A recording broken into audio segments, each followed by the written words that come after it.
markana dhageystayaal waxaa idinku soo maqan barnaamijkii dhaqanka iyo hidaha waxaa barnaamijkan noo soo diyaariya halkana kasoo jeedin doona Axmed Faarax Cali Idaaja.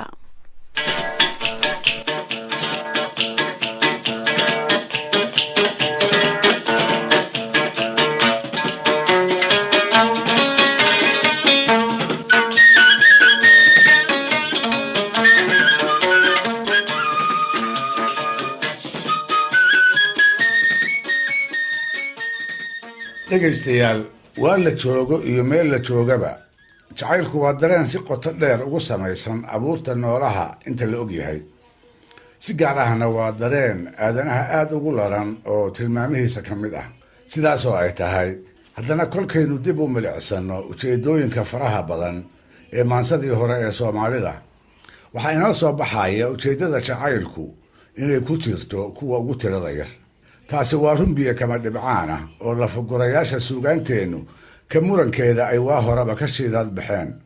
waxayse su-aashu tahay maxaa loo aanayn karaa aragtidayda sababtu waxay la xiriirtaa habkii nololeed ee ka jiray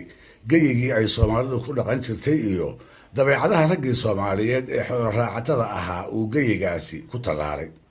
wuxuu ahaa geyi dhibaato iyo shiddo badan geyi aan nasasho laga aqoon oo halgankii ay jiritaankooda ugu jireen aanu kala go' lahaan jirin colaadda iyo cabsida ayaa joogto ahaa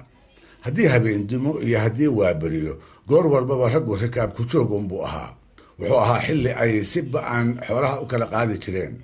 kolkaas bay u ahayd mar ay geel dhacayaan iyo mar ay dhicinayaan mar ay ceel ku dirirayaan iyo mar ay carshin kala riixanayaan mar ay geedka shir ku garamayaan iyo meelo ay saymo roobaad ku hooreen mar ay geedi u yihiin haddaba ninkii Soomaaliyeed ee geyiga sidaas muddada dheer ku dhaqnaa wuxuu ka dhaxlay dabeecado ilaa maantaba ay bulshada in badan kala socdaan waxaa dabeecadahaas ka mid ah ninku inuu adag ku tilmaanaado iyo dareemadiisa qof ahaaneed inuu qarsado oo waxa laabtiisa ka guuxaya dadka kale aysan si fudud uga ogaan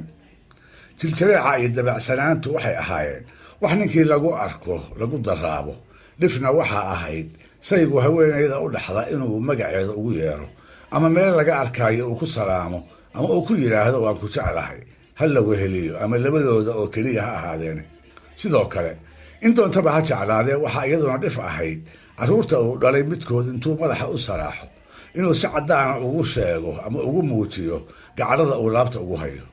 ceeb aan ceebi ka weynayna waxaaba loo yaqiin indhaha ninka ragga ah oo sabab kasta ha lahaatee ay ilma ka soo daadato sidaa daraaddeed geyiga caynkaasi ma ahayn guwaabo diradira iyo abaabul dagaal mooye geyi maaweelada iyo maansada dabacsan ee dareenka jacaylku ay ku bulaali karaan ha yeeshee sidaynu wada ognahay wuxuu xeer waliba waayada dambe yeeshaa cid ka baydha iskana indhatirta bulshada inteeda badan hiddaha ay raacsan tahay sidaas awgeedna waxba yaanay tiro badnaane waxaa jiray maansayahano u bareeray inay ka maansoodaan jacayl dumar oo soo maray tixab macaan badanna ku muujiyey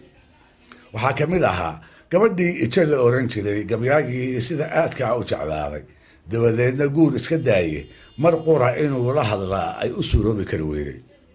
kolkuu quusan waayey gabyaagii dadkii xigtada u ahaa ay kula taliyeen inuu ijo faraha ka qaado inan kalena uu dagaanka ka raadsado gabyaagii ay u ballan qaadeen hadduu taladaa ka yeelo inay ka yarad bixin doonaan welibana ay xeryihiisa xoole uga buuxin doonaan gabyaagii markaas ugu jawaabay fardo geel lacag iyo dahab hanti kasta oo ay siiyaan inuu ka jecel yahay maalin uun intuu hor fadhiisto inuu ijo la haasaawo gabyaagii ku alaladay 90 farasa xamar towlan iyo tuur cadiya maydal markab tiirsan lacag lay tirsho iyo dahab la ii tuuro lagta dabajiro wada tifrina tiica iyo ayro waxaa iiga toolmoon ijaan kor u tiraabaayb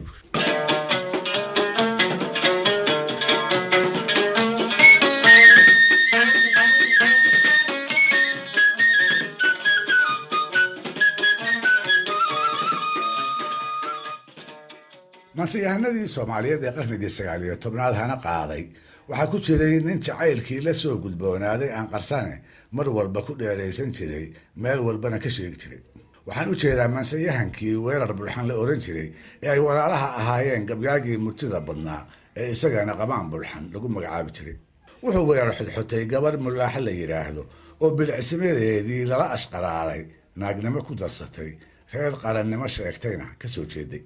wuxuu isku dayey intuu masaafaysto inuu la raadsado wadaad u mehersha, markaas kadibna wixii yarad iyo xurmo xiditinimo ah isaga iyo aabbaheed ay ka wada xaaraan, taasoo ay gabadhii ku diiday. dabadeed gabayo aad u fara badan, aadna u taya sarreeya oo suugaanta soomaalida ee jacaylka iyo xodxodada meel sare kaga jira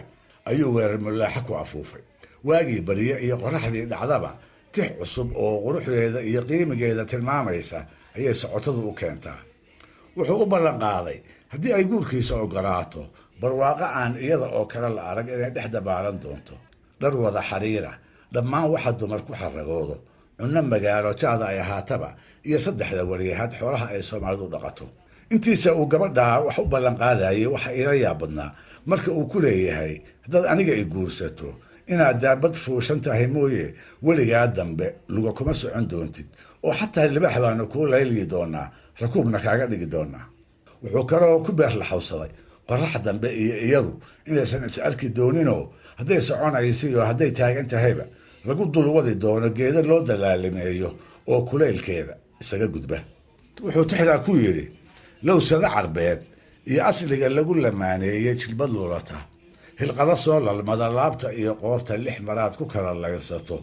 oo laqan adeegaaya la jisiman, kuraayada lukiyan, rooyatada baarka lamaa dhowra, laas ila xir leh oo ladada loo yeelay darma ladan, furaash lagu gamco iyo 2 halo saaran, lista geela, caanaha kan loox, labanka xaytaagan, luqwi subaga, loog iyo diraac, gog iska laameerta, lubiyad soora, laashida barnida lacag la soo siiyey, ludda ibilka, leecaani kabash, laqaya gooleedka, lafayaraha aan kuu dejay iyo laanka anigoo ah mulaaxooy libaaxkay ku tahay inaanu kuu layli luga kuma gashide, daabad baa kuu laxaad noqonne, laan baan dalaayadin shamsada lowga kaa qabanay.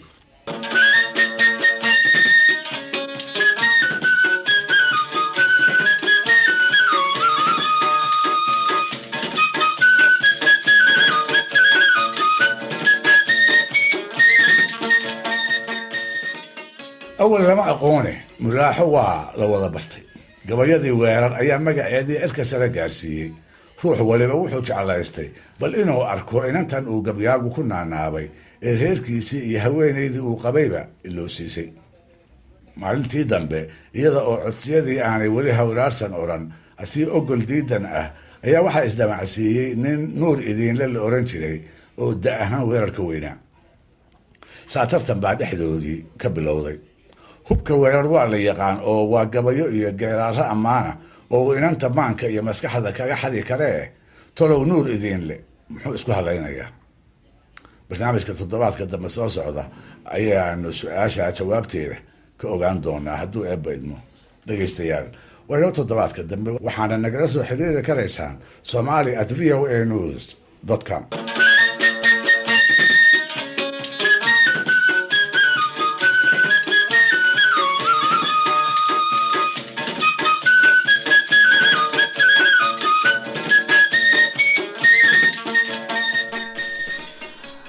suugan ururiyaha Soomaaliyeed Axmed Faarax Idaaja oo inala socodsiinayay barnaamijkii dhaqanka iyo hidaha.